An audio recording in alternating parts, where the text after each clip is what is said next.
स्वागत छ हजुरलाई। दर्शकबिन हजुरहरूलाई फेरि पनि एकचोटि एरावती अनलाइन मिडियाको अन्तर्वार्ता कार्यक्रमबाट स्वागत गर्दछौँ। युवा गायक, रचनाकार, निर्देशक धेरै साङ्गीतिक क्षेत्रको धेरै ठाउँमा चर्चित अनिल शासनकर दाईसँग हामी आज अन्तर्वार्ता लिन गइरहेका छौँ। दाई हजुरलाई स्वागत छ। अहिलेको फुर्सदिलो समयमा के गर्दै हुनुहुन्छ? अहिलेको समयमा घरमै बस्यो नि, स्टे होम, अनि नयाँ गीतहरू रच्यो, म्युजिक कम्पोज गर्यो, नयाँ एल्बमको लागि तयारी रेडीमा छु। नयाँ एल्बमको तयारीमा हुनुहुन्छ। हामी नयाँ एल्बमको कुराकानी नगर्दै पुरानो गीतहरूको कुरा गरौँ। हजुरले सङ्गीतलाई कुन उमेरमा छुनुभयो? यस्तै 12-13 वर्ष जति। 12-13 वर्षको उमेरमा। परिवारमा को हुनुहुन्थ्यो? परिवारमा चाहिँ भन्नुपर्दा परिवार नै कस्तो भने युजस हाम्रो यो सङ्गीतको फ्यामिली हो। त्यस्तो नि हजुर, सबै नै अब सङ्गीतमै रुचाउँथे सबै। एउटा साङ्गीतिक परिवारबाट जन्मिनु भएको हजुरले कुन उमेरमा सिक्नुभयो? के पहिला सिक्नुभयो? हजुर, बजाउनु चाहिँ मैले सबै इन्स्ट्रुमेन्ट मैले बजाउँछु, तर मेरो फर्स्ट चाहिँ ड्रम पहिला सिक्नुभयो। ड्रमलाई रोज्नुको कारण के थियो? त्यस्तै अब पहिला दाइहरूले घरमा गिटार बजाउनुहुन्छ। अनि म चाहिँ सानै थिएँ, छेउदेखिमा अब दुईवटा डन्ठा समातेर यस्तै अब किताबहरूलाई बजाउने गर्थेँ। त्यस्तै बजाउन त्यतातिर अलिकति मन डल्क्यो भनौँ न ड्रमतिर। सुरुमा मैले ड्रम बजाएको। पहिले सुरु ड्रम बजाएको गीत के थियो? सुरु ड्रम बजाएको गीत चाहिँ यस्तै हाम्रो पहिला पिताजीहरूका गीत, अब यन्यमाको देशीय गानाहरू। अब दाइहरूले जे बजाउँथ्यो त्यही बजाउँथ्यो, त्यो चाहिँ मलाई अलिकति साह्रै पनि त्यही। हजुर, तपाईँको आफ्नै गीतमा चाहिँ के बजाउनुहुन्थ्यो? केलाई रोज्नुहुन्थ्यो तपाईँले? मेरो एल्बम चाहिँ जबदेखि मैले एल्बम स्टार्ट गरेँ नि, त्यतिखेर चाहिँ मैले सबै एक्लै बजाउँदै आफै सबै एक्लै बजाउँदै। हजुर, पहिले एउटा ट्र्याकिङ सिस्टम हो, ट्र्याकमा हो नाखेरि अब पहिले एउटा बजाए फेरि मिस गर्दै गएर आखिरमा गीत गाउने। एउटा सिङ्गल ब्रान्डको हजुर एक्लै हुनुहुन्छ? हजुर। यो हजुरले 12 वर्षबाट सुरु गर्नुभयो। हजुर, 12-13 वर्षबाट सुरु गर्नुभयो, आजसम्म गर्दै हुनुहुन्छ, धेरै नै चर्चित हुनुहुन्छ। हजुर, भन्दाखेरि हजुरको बुझाइमा, दृष्टिमा कला भनेको के हो? कला भन्ने चाहिँ एउटा समाधि हो। यो मेडिटेसन एउटा समाधि ध्यान गरे जस्तै हो। यो कला पनि यो त ध्यान जस्तै, ध्यान गर्नु सके भए चाहिँ यसको फल मिल्दैन। सो यो चाहिँ मेडिटेसन, यो समाधि नै हो। सङ्गीत भनेको चाहिँ के हो? सङ्गीत भन्ने चाहिँ हाम्रो यो सारा यो पृथ्वीलाई नै सङ्गीतले ढाकेको छ। चरी गाउँछन् सङ्गीत हो नि, अब रुखहरू होइन सल्लाहकारी सुसा हुन्छ, सङ्गीत नै हो। सबै खोला भन्छ सङ्गीत हो। हजुरले आजसम्म गीत कतिवटा रचिसक्नुभयो? गीत चाहिँ मैले चाहिँ साह्रै अब त्यस्तो साह्रै चाहिँ रचिएको छैन, तर पनि जब यो एल्बम बनाउने इच्छा हुन्छ त्यतिखेर चाहिँ अब रचिन्छ भनौँ न नि। कतिवटासम्म गराइसक्नुभयो? अहिले कतिवटासम्म ल्याइसक्नु? अब 3टा चाहिँ मैले लन्च गरिसकेँ, रिलिज भनौँ न नि गरेँ। अब 4th अब एल्बम। हजुर, अब आउने चाहिँ 4th हुन्छ नि। हजुर। सबै गाना कतिवटा थिए? सबै 10-10वटा। 10-10वटा भन्दा 40वटा लगभग भइसक्यो। हजुर।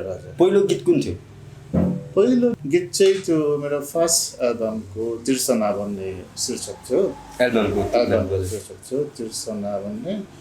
त्यसको नम्बर 1 भनौँ न नि गीत चाहिँ गोरेटुमा भन्ने थियो। हजुर। तिर्सना एल्बमको बारेमा छोटो परिचय दिनुहोस् न। तिर्सना एल्बम चाहिँ कसरी अब त्यो सुरु भयो भन्दाखेरि पहिला चाहिँ म यो प्लेयर मात्रै गर्थेँ, बजाउँथेँ मात्रै, सेसन प्लेयर, अरूको गीतहरू बजाउने स्टुडियोमा नि त्यस्तो गर्थेँ। अब गर्दै अब मेरो त खुब अब पिताश्री एस कुमारजी, स्वर्गीय एस कुमारजी पनि गायक हुनुहुन्छ नि, तपाईँहरूले खास चिन्नु पनि हुन्छ उहाँलाई, गायक हुनुहुन्छ। अब सबै अब फ्यामिलीमा गायक धेरै हुनुहुन्छ हुँदाखेरि चाहिँ अब आफूलाई पनि गाम लाग्यो नि त्यस्तो अब के अरे त्यतातिर मन बल्किन थाल्यो हुँदाखेरि चाहिँ आज टु एल्बम चाहिँ अब चाहिँ सुरु गर्नुपर्छ होला भन्ने मनमा जसरी इच्छा भयो नि हुँदाखेरि त अब गरौँ भन्ने अब गरिहालेँ जस्तो खासै केही अप्ठ्यारो पनि भएन, सुरु गरिहाल्यो भनौँ न नि। कुन चाहिँ गीत आफूले रचिसकेको गीत त सबै मनपर्छ नै नि, तर तिर्सना एल्बमभित्र मध्येबाट पनि एउटा गीत कुन चाहिँ फेभरेट हो भन्ने प्रश्न आयो भने तपाईँले के उत्तर दिनुहुन्छ? तिर्सनामा चाहिँ अब धेरै जसो आधुनिक सबै आधुनिक नै छ, जहाँ चाहिँ अलिकति यो आफ्नो यतातिर नेपाली कल्चरतिर ढल्केको अलिकति त्यो गीत एउटा छ, त्यो गौ तिमी सुन्दरी पनि। हाम्रा दर्शकबिनहरूलाई हजुरको साक्षात सुनाइदिनुहोस् न। हजुर हुन्छ।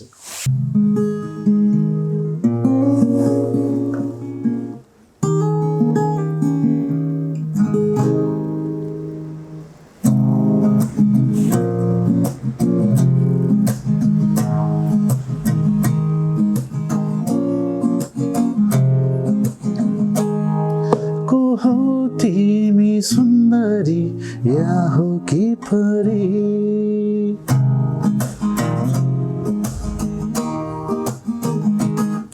को हो तिमी सुन्दरी या हो कि परी बस्यो तिम्रो माया मेरो मनभरि को हो तिमी सुन्दरी या हो कि परी बस्यो तिम्रो माया मेरो मनभरि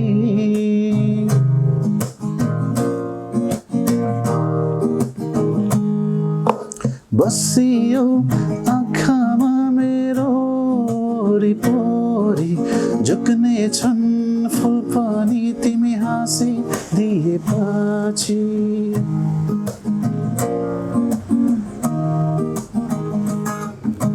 बसियो आँखामा मेरो वरिपरि झुक्ने छन् फुल पनि तिमी हाँसी दिएपछि माया गाँसु लैलै मुटु साटु लैलै माया गाँसु लैलै को हो तिमी सुन्दरी या हो कि परी बस्यो तिम्रो माया मेरो मनभरि। हजुरले यो जुन एउटा ब्रान्ड बनाउनु भयो एक्लैमा सबै बाजा बजाएर नि, कुन ठाउँमा बजाउनुहुन्छ? नेपाली गीतलाई मात्रै कि हाम्रो देशी बर्मा गीतहरूमा पनि गर्नुहुन्थ्यो कि त्यसको बारेमा थोरै जानकारी दिनुहोस् न। पहिला चाहिँ अब अन्तै अब रायमनतिर माल्नेतिर स्टुडियो अब अर्कै के भनौँ न नि त्यस्तै स्टुडियोमा गएर गर्थेँ। अहिले पछि चाहिँ मैले 2010देखि चाहिँ आफ्नै स्टुडियो बनाएँ भनौँ न नि, आफ्नो स्टुडियो बनाएँ। हुँदाखेरि चाहिँ मैले पछि चाहिँ मैले त्यो कस्तो भने बजाउनु चाहिँ अब सुरु नै अब आफ्नो चाहिँ यो प्लेयर म्युजिक प्लेयरदेखि सुरु हुँदाखेरि चाहिँ बर्बा गाना सबै बजाइन्छ, ब्यालेन्स 50-50 हो। यो जुन हजुरले भन्नुभयो ब्यालेन्स एउटै छ।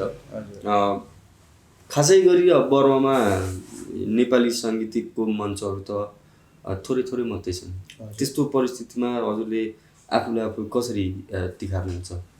त्यो आफ्नो लाइफ अब आफू कसरी मेन्टेन गर्ने नि आफूले नि आफ्नो हबीलाई, या प्रोफेसनलमा जाने कि यता बेगनामै बस्ने आफू नि। प्रोफेसनलमा जाने हो भए चाहिँ अलिक धेरै वाइड हजुर अलिक ठुलो छ भनौँ न, यसको मार्केट छ। त्यस्तो हुँदाखेरि चाहिँ म चाहिँ प्रोफेसनलमै लागेँ सानैदेखि। कसरी लाग्नु? कस्तो भने अब मन नै कस्तो भने अन्त काम अरू काम गरेर चाहिँ मन नलाग्ने नि, खालि यो सङ्गीतमै डुबिराख्ने जस्तो मन हुन्थ्यो आफूलाई। गर्ने हो यो सङ्गीतको क्षेत्रमा चाहिँ आफूले नि काम गर्ने हो, नाम कमाउने हो भन्ने कि सानैदेखि चाहिँ त्यस्तो है एकदम त्यो मन पुरै सपना हजुर। अब त्यसलाई पुरा गर्ने सानैदेखि जस्तो पनि हुँदाखेरि चाहिँ त्यतैतिर लाग्यो म चाहिँ। हजुरलाई यो हाम्रो म्यानमार देशको ह्याप्पी न्यू इयर होलीको टाइममा है हो तिनी मञ्चहरूमाथि पनि हजुरको यो बजाउने कौशलता देखिरहेको छ। यो म्यानमारको साङ्गीतिक क्षेत्रसँग चाहिँ कसरी जोडिनु भयो? म्यानमारको साङ्गीतिक क्षेत्र चाहिँ अब पहिला सानोमा पहिला नै अब साथीसँगै अब देशिया पनि धेरै थिए नि, अब देशियाहरू पनि थिए, अब चिना अब जसो नि अब थुप्रै छन् अब नि छन् जातिहरू सबैसित अब मित्रता हुँदाखेरि चाहिँ उहाँहरूलाई बोलाइहाल्ने जसरी नि अब अनिल दाई अब यस्तो यस्तो हाम्रो छ, हाम्रो अब यो डिसेम्बरको महिना भने अब क्रिसमस भयो, आउनुहोस् हामीलाई यसो सहयोग दिनुहोस् नि, अब उता के भन्ने अब होली भनौँ न म्यानमारको नि अब होलीमा पनि बजाइन्थ्यो भनौँ न नि त्यसरी। यो हबीबाट प्रोफेसनलमा कसरी तर्नुभयो, कसरी पुग्नुभयो? मान्छेको एउटा चाहिँ हुन्छ नि, एउटा लक्ष्य हुन्छ नि, अब पहिल्यै आँटेको मनमा हुन्छ म चाहिँ एक दिन चाहिँ मैले गरेर देखाउने छु मैले भनेर चाहिँ मनमा आँट पनि थियो। सो मैले चाहिँ अलिक त्यतिखेर चाहिँ अलिक फाइट पनि गर्नुपर्थ्यो, अहिलेको जस्तै खासै अलिकति यो रुचाउने अलिक कम्ती नै थियो भनौँ न नि, कहाँ के अरे त्यो काम नगरिकन त्यो के त्यस्तो नि अब नि यस्तो मलाई पनि काम गर्न त्यो त्यस्तो खाँदैन नि, तिमीले काम गर होइन उन्नति हुन्छ बिजनेस गर भन्थे धेरैले, तर पनि अब आफ्नो मन नै यता छ, सबै डुबिरहेछ नि, ट्राई पनि गरिरहेको थिएँ मैले अरू अब हाम्रो गाउँमा भनेको त अब रुबी मार्केट छ नि, ट्राई गरेको थिएँ तर मन नै लागेन त्यस्तो भयो, यतै ढल्क्यो सङ्गीतकै नसामा डुब्दै। हजुर त्यस्तै नै अब नि अब यो मेरो एल्बम गरेर मुनतिर गयो मायातिर गयो हुँदै जानेर अब चिनजान धेरै बढ्दै आयो नि, अब यो म्यानमार मार्केटसित मेरो क्लोज हुँदाखेरि चाहिँ त्यहाँ गर्दा गर्दै आस्ते आस्ते यो प्रोफेसनल लाइफमा जस्तो पुगेँ। हजुरले त दुईवटा युगलाई भेट्नुभएको भन्ने कुरा छ अघि होइन, के फरक छ त्यतिखेर हजुरले 12-13 वर्षमा सिक्दाखेरिको परिस्थिति र अहिलेको परिस्थितिमा कस्तो अन्तर छ? अन्तर त कस्तो भने चौलानी पानी र के अरे त्यो के भन्छ दुध जस्तै छ, त्यति साह्रो फरक छ। पहिलाको जमानामा चाहिँ अब एउटा लेसन नि अब हामीले गिटारको एउटा लेसन पाउनुको लागि बहुत प्रयास गर्नुपर्छ, कता गएर किताब खोज्नु पर्छ, त्यस्तो नि किताब मगाउनु पर्छ, त्यस्तो धेरै प्रयास गर्नुपर्छ। अचल त अब युट्युबमा टक्कै जे चाहिन्छ त्यही छ, सरल पुरै उसले त खालि आफूले ट्राई गर्नु पऱ्यो अलिकति, त्यही हो। अच्छा, तर तपाईँको 4वटा एल्बम मध्ये हजुरलाई कुन चाहिँ एल्बमले आफू बढी सन्तुष्टि दियो? मलाई चाहिँ मेरो ठाटा एल्बम देऊ न मेरो साथ, त्यो एल्बममा चाहिँ निकै नै अलिकति आफूलाई पनि हर्क भयो भनौँ न, माया पाउनुभयो? माया पायो। देउसीको रातमा मान्छे निदाए पनि त्यो गीत त नाचिरहेको छ है, त्यो गीत पनि सुनौ न। हजुर हुन्छ है, हजुर।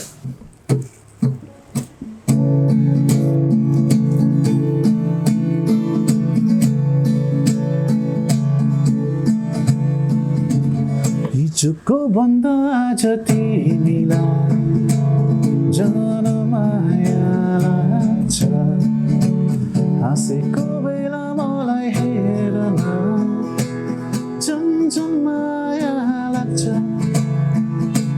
हिजोको भन्दा आज तिमीलाई जन माया लाग्छ, हाँसेको बेला मलाई हेर्न झन् माया लाग्छ।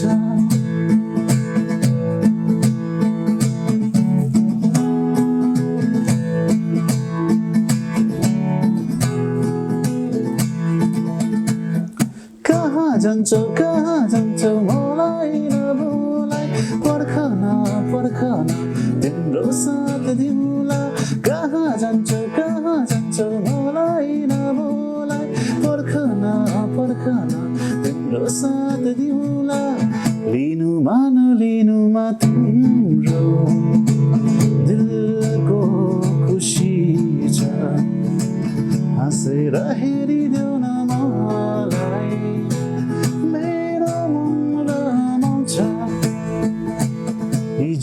भन्दा आज तिमीलाई झन माया लाग्छ हाँसेको बेला मलाई हेर न झन माया लाग्छ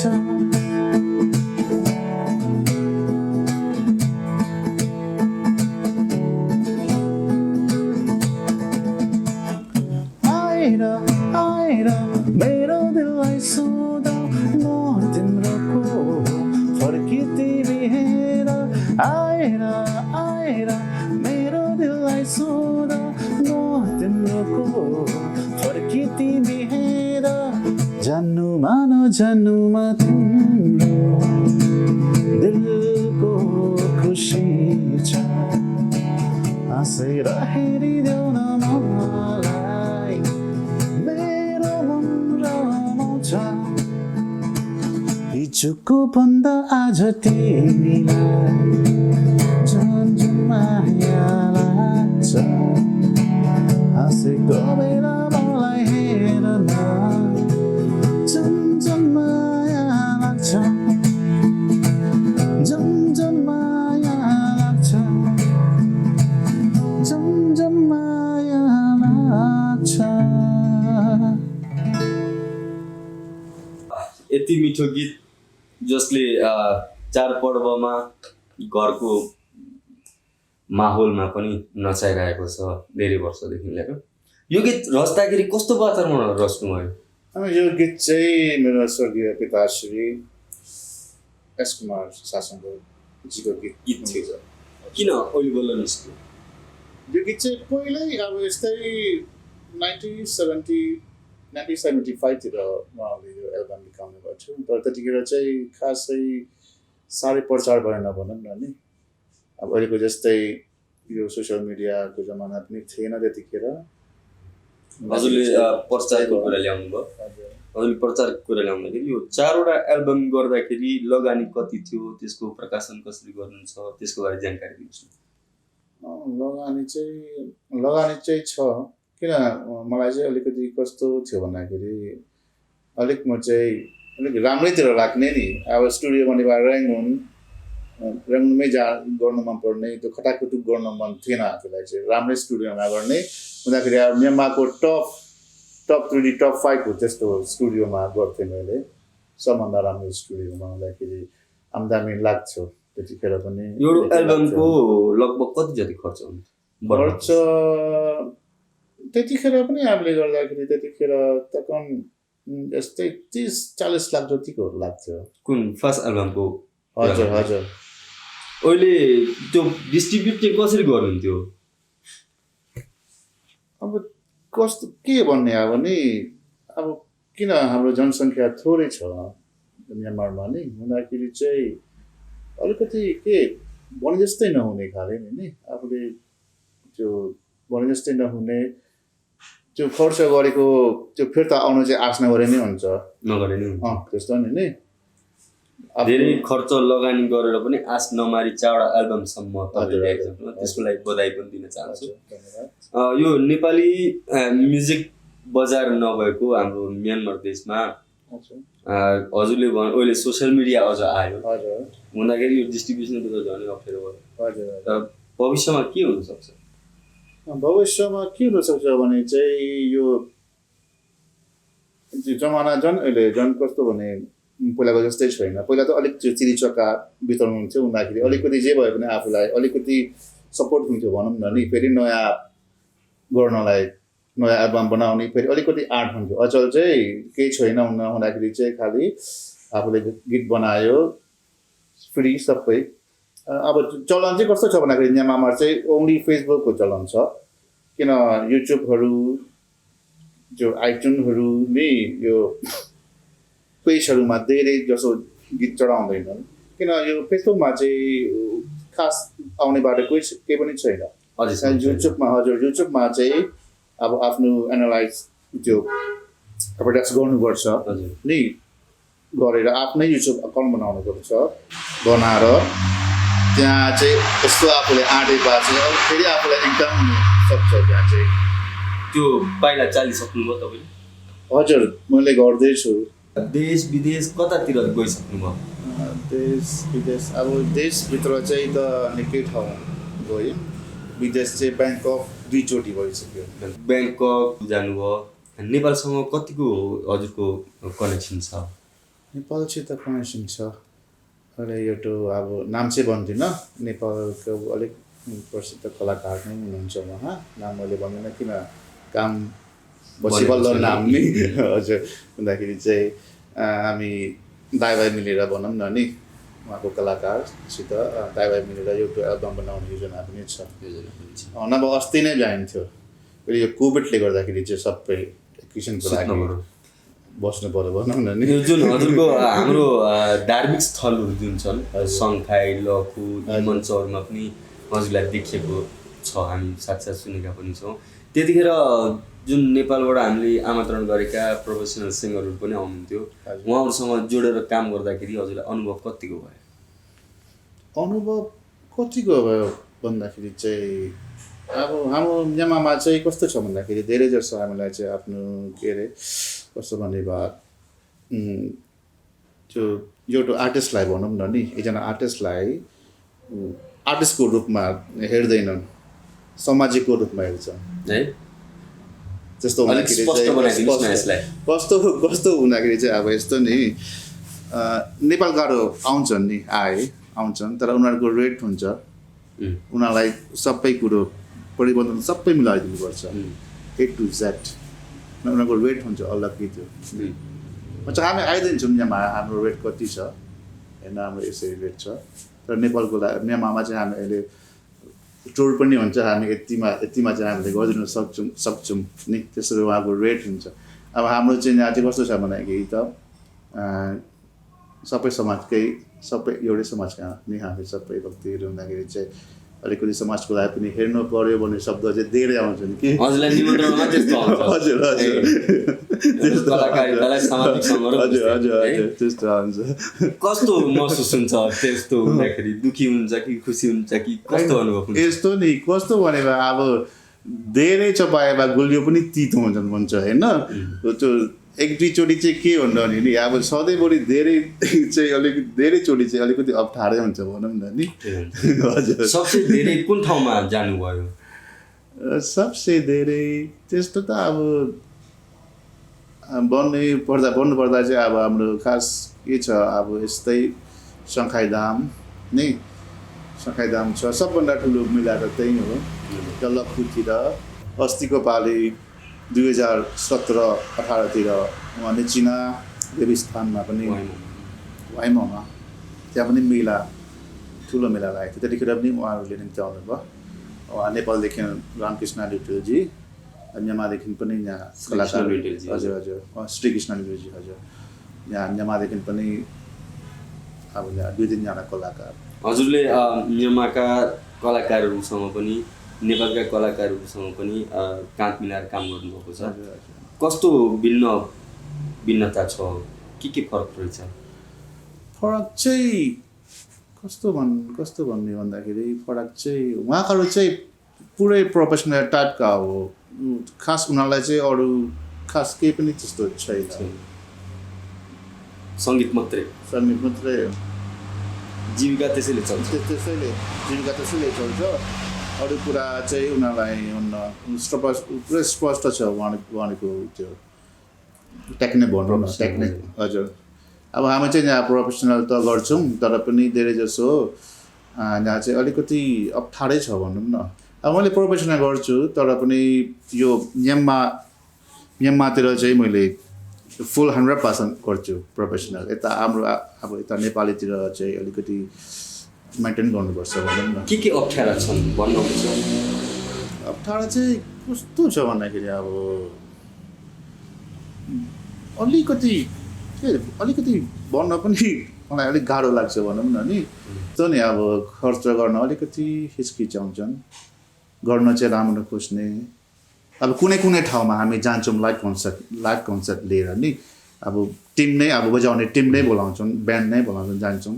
तर पुग्दाखेरि सामान त्यो लाइभ कन्सर्ट त्यो सामान त्यो गर्न खोज्छन् सबैले, बब्जोडले गर्न खोज्छन् नि। तर उहाँ त्यो जुन मेन त्यो आवाज निक्लिने त्यो स्पिकर त्यो लाइभ कन्सर्ट चाहिँ अलिकति त्यो हुन्छ त्यतिखेर आफूले के भन्ने नि अलिक साह्रै अप्ठ्यारो हुन्छ त्यतिखेर चाहिँ अडियन्स पनि छ ड्याम्मै छ सबै राम्रो छ डेकोरेसन सबै राम्रो छ तर त्यो मेन छ नि त्यो चाहिँ त्यस्तो हुँदाखेरि अलिकति अप्ठ्यारै हुन्छ यो त एउटा एक टुक्रा मात्रै भन्न बताउनु धेरै कुरा छ वास्तवमा अघि हजुरले ब्रान्डको कुरा ल्याउनु भयो हजुरको ब्रान्डको नाम राख्नुभएको छ हजुर थिम TSA हजुर त्यसको मतलब के हो गन्तव्य हजुर यो गन्तव्य ब्रान्ड राख्नुको रहस्य के छ भन्दाखेरि चाहिँ अब नेपालीको अहिले म्यानमारमा मेरो मतलब नि म्यानमारमा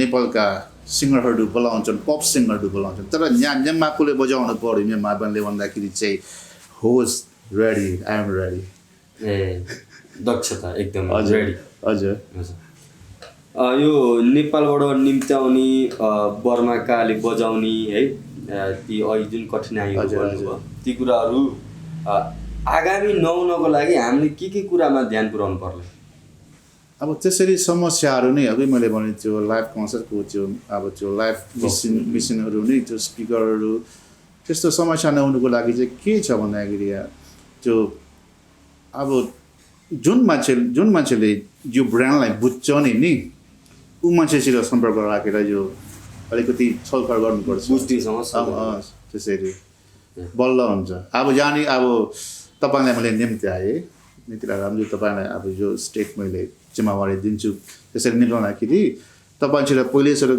कस्तो मिसिन चलाउने कस्तो लाइट चलाउने अन्त यो मञ्चलाई अब कसरी ह्यान्डल गर्ने सबै यतिसम्मको अनुभवका कुरा सुनिसक्दाखेरि मलाई यो जान्न मन लाग्यो कि हजुरलाई सङ्गीतमा विशेष गरेर प्रेरणा दिने को हो सङ्गीतमा विशेष गरी प्रेरणा दिने त मेरो फ्यामिली हो पिताजी स्वयं गायक हुनुहुन्छ हाम्रो बडा बाबु श्रीमान नीलकमल शासनज्यू उहाँ पनि गायक हुनुहुन्छ फ्यामिली नै सबै अब गायक सबै नै अब सबै प्लेयर बजाउने म्युजिक प्लेयर हुँदाखेरि त अब सानैदेखि अब अरू सानोमा त्यो गुडिया त्यो गाडा गोरु खेल्थ्यो नि सानोमा नि त्यस्तो हामी चाहिँ सानोमा त्यो घरमा सबै त्यो त्यहाँ गिटार हुन्थ्यो यता बाँसुरी हुन्थ्यो उता भायोलिन हुन्थ्यो सानैदेखि नै त्यो इन्स्ट्रुमेन्ट सिकाउने हुर्क्यौँ भनौँ न नि हुँदाखेरि तपाईँको परिवार नै तपाईँको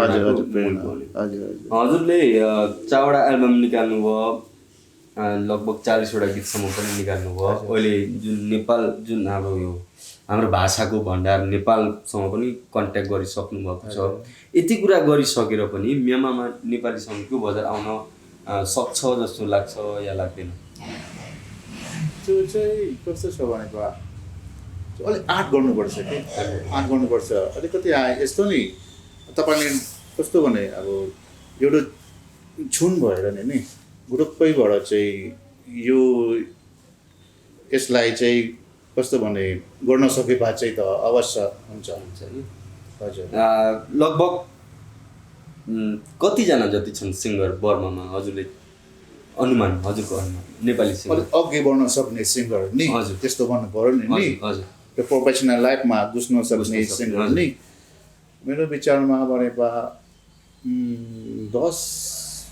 10जना 15जना जति छ मेल फिमेल है हजुर हजुरलाई कतिको आश छ यी हाम्रो न्यू जेनेरेसनसित आश छ तर उनीहरूलाई अलिकति पुस गरिदिनु पर्यो हजुर त्यो पुस कसले गर्नुपर्छ त्यो पुस कसले गर्नुपर्छ भन्दाखेरि चाहिँ अब हाम्रो यहाँ देशमा पनि नि हाम्रो केन्द्रीय छ नि केन्द्रीय सांस्कृतिक विभागको यो चाहिँ जिम्मेवारी हो त्यो पुस गर्न चाहिँ किनभने बल्ल उन्नति पनि हुन्छ बल्ल अलिक त्यो मोटिभेसन पनि गर्नुपर्छ नि अब त्यो यत्तिकै घरमै गाओ पूजामा गाओ दिवालीमा गाओ दसैँमा गाओ त्यतिमै त हुन्न नि चल्दैन जिन्दगी नि हामीलाई गाउन बोलाउँछन् इज्जत चाहिँ दिँदैनन् भन्ने एउटा गुनासो गरेका थिए त्यसमा हजुरको विचार के छ गुनासो चाहिँ 2-3 चोटि भनौँ न नि खासै पनि होइन सुरुकमा भनौँ न अब बोलाएर अब के गर्छ खासै त्यसरी त्यो अभिभार नलिने आफ्नै मैले पनि भने नि आफ्नै नेपाली दाजुभाइ समाजभित्रै मिसाइदिए अभिभार नलिने त्यस्तो कुराहरू अलिकति अप्ठ्यारै हुन्थ्यो निम्ताइसकेर अभिभार नलिने अप्ठ्यारै हुन्थ्यो अलिकति भन्ने किन अब भने पनि आफ्नै नेपाली सबै आफ्नै समाज हो किन यो भन्ने भनेर पनि मनमा त्यस्तो पनि हुन्छ कि तर पनि भन्नु कसो भन्ने नभने पनि नहुने किन अब आउने नयाँ युवा पिँढीहरू छन् नि तिनीहरूलाई झन् अप्ठ्यारो हुन्छ अप्ठ्यारो हुँदा हजुरको गुनासो यो छ कि हजुर निमन्त्रण गरे भएर चाहिँ उनीहरूलाई चाहिने फेसिलिटी चाहिँ पुरा फेसिलिटी राइट फेसिलिटी चाहिँ अब कस्तो भने ठिकैको भनौँ न धेरै नभए नि ठिकैको चाहिँ मन शान्ति होस् कि आर्टिस्टहरूको नि हामीलाई त निकै नै ख्याल गर्दो रहेछ भन्ने मन हजुरले अघि केन्द्रीय सांस्कृतिक विभागको जुन नाम लिनुभयो म त्यतातिर प्रश्न डाल्छु हजुर केन्द्रीय सांस्कृतिक विभागसित कतिसम्म जोडेर काम गर्नुभएको छ केन्द्रीय सांस्कृतिक विभागसित मैले एकचोटि गरेँ निकै गरेँ हजुर गर्दाखेरि चाहिँ कस्तो भयो भन्दाखेरि मैले अनुभव मलाई भएको नि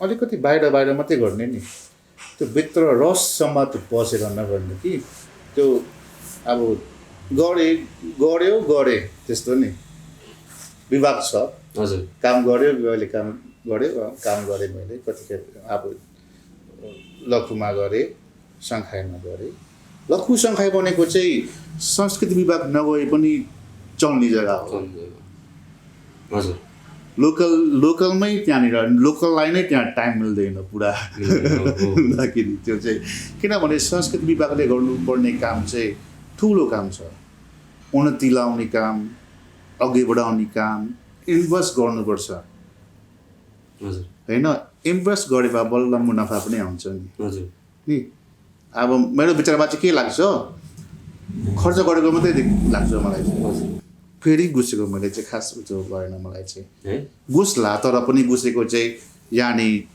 डोनेसन होला के होला नि त्यो छ त्यो भइहाल्छ समाज वास्तवमा हजुरले केन्द्रीय सांस्कृतिक विभागलाई यो साङ्गीतिक क्षेत्रको लागि मात्र केही मनका कुरा भन्नु पर्यो भने हजुरले के भन्नुहुन्छ यो सिङ्गरहरूको थ्रुबाट के भन्नु चाहन्छु भन्दाखेरि अब भन्नुपर्ने कुरा चाहिँ यसरी आनन्दै नबस्नुहोस् नि अब बाढ एउटा लिएपा चाहिँ पुरा गर्नै पर्यो नि हुँदाखेरि चाहिँ किन धेरै आर्टिस्टको आश लागेको हुन्छ किन मेरोमा कम्प्लेट आउँछ मलाई यो युवाहरूको कम्प्लेट दाइ के हो नि कस्तो उन्नति हाम्रो उन्नति के हो यस्तै हो त्यस्तो कुरो धेरै आउँछ युवाहरूको हुँदाखेरि चाहिँ मैले के भन्न चाहन्छु भन्दाखेरि संस्कृति विभागलाई चाहिँ अब यस्तो कम्पिटिसनहरू नै सुरुमा हामीले पहिला चाल्ने चाहिँ त्यही हो कम्पिटिसन गर्ने लाइभ कन्सर्ट राख्ने नि राम्रो तरिकाले गर्ने त्यस्तो गर्ने अन्त यो धेरै अलिकति मोटिभेट गर्नुपर्छ यानि कि भ्रमण सबै चारैतिर नि अलिकति जानुपर्छ आफूले मोटिभेट गर्नुपर्छ साङ्गीतिक भ्रमण गर्नु त्यस्तो पढ्यो कि पढ्छ होइन पढ्यो भन्नु पऱ्यो नि अन्त फेरि किन अहिले चाहिँ कस्तो भने हाम्रो अब नि हाम्रो जे भने हाम्रो छिमेकी हाम्रो मातृभूमि नि नेपाल यहीँ रहेछ नेपाल पहिलाको जस्तै टाढा छैन नि धेरै जस्तो लिङ्कहरू छ धेरै जस्तो सबै नि लिङ्क धेरै मित्रता भइसके हुँदाखेरि चाहिँ काम गर्न त्यति साह्रो अप्ठ्यारो छैन होला जस्तै लाग्छ मलाई किन नेमामा पनि ट्यालेन्ट हुनेहरू बहुत छन् कि कलाकारहरू मलाई थाहा छ त्यो कुरो हुँदाखेरि चाहिँ किन जसले खोज्छ उसलाई थाहा हुन्छ नि हुँदाखेरि चाहिँ अब यो ट्यालेन्टलाई कसरी तरास्ने नि अब जब यो केन्द्रीय सांस्कृतिक विभागले चाहिँ अब यो खोजी गरे मात्रै हुन्छ यो चाहिँ अरू कुरा अप्ठ्यारो छैन अरू कुरा चाहिँ छलफल गर्नुपर्छ कसरी गर्ने नि आर्टिस्टसित चाहिँ छलफल नगरिकन हुँदैन आर्टिस्टहरूसित चाहिँ भन्दा र हामी कार्यक्रमको अन्तिममा जाँदैछौँ जुन हजुरले गीत रच्नुभयो प्रकाशनमा ल्याउनु भयो तिन कुराहरूको सुनिसक्दाखेरि गीतको प्रारम्भ सुरुमा हजुरलाई कुन चाहिँ सबसे ठुलो कुरो अप्ठ्यारो जस्तो लाग्छ? अप्ठ्यारो चाहिँ अब यस्तो नि खासै गरी त्यस्तो चाहिँ केही छैन, तर पनि अचल चाहिँ देख्न थाल्यो भनौँ न नि। मलाई त अब किन मलाई आफै लेख्छु, आफै बजाउँछु, स्टुडियो आफ्नै छ, साउन्ड मिक्सिङ सबै साउन्ड इन्जिनियर पनि हो म आफै, हुँदाखेरि चाहिँ मलाई चाहिँ अप्ठ्यारो खास छैन। तर अहिले जब जो नयाँ नि अब भाइ बहिनीहरू आउँछन्, अलिकति अप्ठ्यारो चाहिँ अलिकति निकै धेरै देख्यो भनौँ न नि। किनभने अब त्यो मार्केट नहुनको कारण एउटा त्यो भयो, त्योबाट चाहिँ अब गीत राम्रो गीत रिलिज गर्न खोज्छन् भाइहरूले बहिनीहरूले नि। तर के हुन्छ भन्दाखेरि गीत लिएर आउँछन्, गीतको खास पावरफुल हुँदैन। हुँदाखेरि चाहिँ के छ भन्दाखेरि चाहिँ यमामा पनि लेखकहरू छन्, धेरै छन् लेखकहरू नि, म्युजिक कम्पोजहरू छन्। अब बजाउनको लागि चाहिँ अब आफूलाई कस्तो तरिकाले हुन्छ, आफूलाई अब आफ्नो यानि कि अब कस्तो अब आँटकटी छ नि, त्यो आँट अनुसार आफूले गर्नु पर्यो। हुँदाखेरि चाहिँ त्यो शब्द र त्यो कम्पोज चाहिँ त अलिकति त्यो अन्धधुन्ध नगरिकन नि त्यस्तो अब मिलाएर त्यसरी नि अब खोजी गरेर मिलाएर राम्रो एउटा गीत कम्पोज गरेर चाहिँ त्यसरी रिलिज गरेमा चाहिँ एकदम राम्रो हुन्थ्यो भनेर मलाई त्यस्तो अप्ठ्यारो छ लिरिक्सको। गीतको कस्तो भने भयो, एउटा गीत लिरिक्स साह्रै हाई पनि पर्दैन, तर पनि अलिकति कस्तो भने त्यो पुगोस् कि मनमा नि स्विट हुनु भयो त्यस्तो नि त्यो चाहिँ अलिकति मलाई त्यो चाहिँ लाग्छ। किनभने यो हाम्रो चाहिँ नेपाली गीत हुँदाखेरि चाहिँ नेपालकाले पनि सुन्छन्, चाहिँ अलिकति उच्च हुन्छ आफूलाई, शब्द चाहिँ अलिकति के छ नेपालबाट हजुरले जुन अहिले प्रोफेसनलसँग कन्ट्याक्ट छ, प्रतिक्रिया के छ म्यामाको साङ्गीतिक क्षेत्रलाई? कमेन्ट के छ? कभर त सबै राम्रो छ, सबै किनभने ट्यालेन्टमा चाहिँ त बन्ने कुरा चाहिँ कस्तो भने अलिकति त्यो अब कुराकानी हो नि, अब बन्नै पर्यो नि। हुँदाखेरि चाहिँ ट्यालेन्टमा चाहिँ यहाँ बहुत छन्। नेपालमा एउटा गीत हुनको लागि 6वटा दिमाग चाहिन्छ, 6जना बल्ल एउटा गीत हुन्छ। त्यो पनि त्यो गीत सुपरहिट हुन्छ होला भन्ने चाहिँ त्यो ठम्याएर हुँदैन। तर नेपालमा चाहिँ त्यस्तो मैले गर्न सक्छु भन्ने चाहिँ बहुत छन्। त्यस्तो के छ म्यामा यो नेपाली सङ्गीतको कुरा हो, बर्माको नेपाली सङ्गीतको कुरा हो, बर्माको सङ्गीतको चाहिँ कस्तो फरक छ? त्यहाँ पनि 6वटा दिमाग चल्छ कि एउटै दिमाग चल्छ? म्यामामा चाहिँ सिम्पल छ, पुरै एउटा गीत नै सिङ्गै किन्नुपर्छ। हजुर, गाउने मात्रै हो, बजाउनेले बजायो, उहाँ गाउने टक्कै डेमो दिन्छन्, टक्कै अचल जमाना नि अब फोनमा नै दिन्छन्, डेमो स्टुडियोमै डेमो बनाएर दिन्छन्। मनपर्छ यो गीत, आफूलाई अब रुच्यो यो गीत नि, उसको दाम छ, पास पेमेन्ट गर्यो पास। त्यो पनि धेरै मिल्दैन, 1 साल यानि 2 साल। त्यो 2 साल पुरा भए फेरि त्यो गीत उसले लान्छ कन्ट्र्याक्टसित। एउटा नयाँ कुरा हो। हजुर एउटा युवाहरूको लागि एउटा सिनियर भएको नाताले यो जुन न्यू जेनेरेसन युथ सिङ्गरहरूलाई हजुरको मनको कुरा भन्नुपर्दा के भन्नुहुन्छ? मनको कुरा भन्ने नि अब अलिक सबैलाई धेरै प्रेम छ नि, धेरै प्रेम छ। कोसिस गर्नुहोस् सबैले नि, किनभने अब सबैको आफ्नो आफ्नो गन्तव्य छ नि। पहिला चाल्नुहोस्, पढेको दुःख यस्तै हो, पर्छ दुःख, ठेस्नु लागि कहाँ डाँडा चढिन्छ होइन, पर्छ दुःख पर्छ। हुँदाखेरि चाहिँ त्यो दुःख परे पनि दुःख नमान्नुहोस् होला, अघि बढ्नुहोस् सबै। अन्त चाहिने कुरो आउनुहोस्, मद्दत दिन्छौँ हामीले, सेयरिङ गर्छौँ नि। अब कुनै जग्गा कुनै ठाउँमा कस्तो नि भन्नुहोस्, सबै जति हामीले मद्दत गर्छौँ र अघि बढ्नुहोस् सबैलाई। धेरै धेरै शुभकामना छ। यो स्वागत त गर्नुभयो, तर हजुरको स्टुडियो आफर के कुरा सहयोग गर्न सक्नुहुन्छ? त्यो पनि युवाहरूलाई युवाहरूलाई अब स्टुडियो त स्टुडियो हो, तर के भन्दाखेरि अब एउटा गीत एउटा रच्यो भनौँ न, अनि त्यो गीतलाई यानि कस्तो तरिकाले बनाउनु, कसरी गाउनु, किन सङ्गीत एउटा गीत एउटा भनेको लय छ नि, सुर छ, ताल छ होइन, सरगम गमक सबै हुनुपर्छ यो त गीतमा। यहाँ पप सङ भने पपको उसको डाइरेक्सन छ होइन, क्लासिकको डाइरेक्सन छ, त्यो डाइरेक्सन पुरा हुनुपर्छ र बल्ल यो गीत राम्रो हुन्छ। त्यस्तो तरिकाले आउनु यो गीत, अब गीतको छलफल भनौँ न, अब यस्तो तरिकाले गर्नु, यो गीतलाई यस्तो गर्नु, त्यस्तो नै अब त्यो कम्पोजिसन भनौँ, त्यो कम्पोजको लागि चाहिँ मैले हेल्प गरिदिन्छु। र यो थियो हाम्रो नयाँ पुस्ताहरूको लागि एउटा मेसेज नि।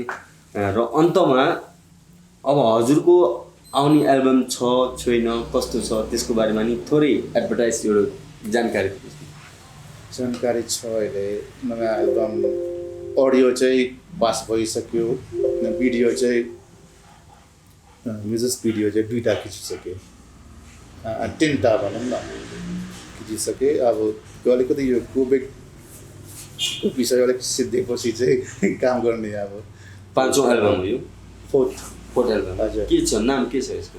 यसको नाम चाहिँ दिनु पाएको छैन। त्यहाँभित्रको एउटा गीत सुनाउनुहोस् न हामीलाई सुरुमा।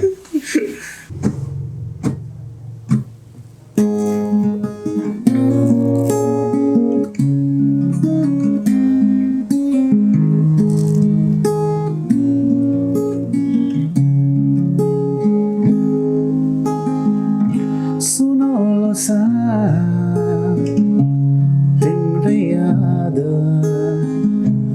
तिम्रो साथ चाहन्छु म, सुनौलो साथ तिम्रै याद, तिम्रो साथ चाहन्छु म, हुन्छ धेरै छुन्छ धेरै तिम्रो चाहना मेरो मनैमा,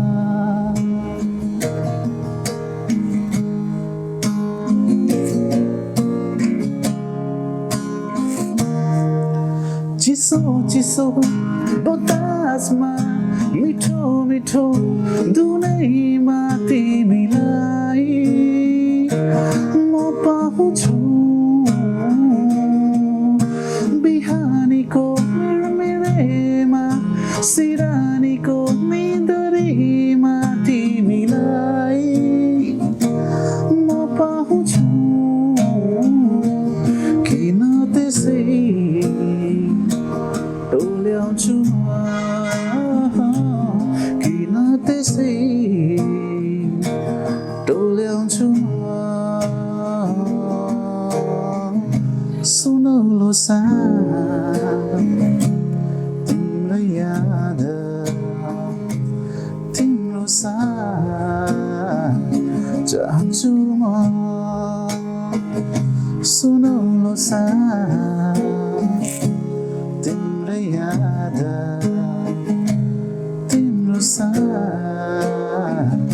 चाहन्छु म। गीत बसेर सुनौँ जस्तो लाग्यो। एरावती अनलाइन मिडियाका श्रोताहरूलाई मनका कुरा केही भनिदिनुहोस्। श्रोताहरूलाई यसरी नै सबैले हर्क दिनुहोस् नि, किन हामी जनसङ्ख्या थोरै छौँ नेमामा नि, हुँदाखेरि चाहिँ सबै एकअर्कालाई अँगालेर चाहिँ अघि बढ्नुपर्छ। तिठो मिठो सबै यस्तै हो नि, तर अब सबै आफ्नै हुँदाखेरि चाहिँ जे कुरा भए पनि मिलिजुली नि सबैले मिलेर गरौँ, त्यही भन्न चाहन्छु। धन्यवाद अनिल दाई। अनिल दाई युवाहरूका एकदमै प्रिय सङ्गीतकार हुनुहुन्छ, सहयोगी हुनुहुन्छ। हाम्रो निमन्त्रणलाई स्वीकारेर आज हजुरको समय यसरी खर्च गरिदिनु भयो, त्यसको लागि धन्यवाद। एरावती अनलाइन मिडियाको तर्फबाट, मेरो व्यक्तिगत तर्फबाट पनि हजुरलाई धन्यवाद। नमस्कार।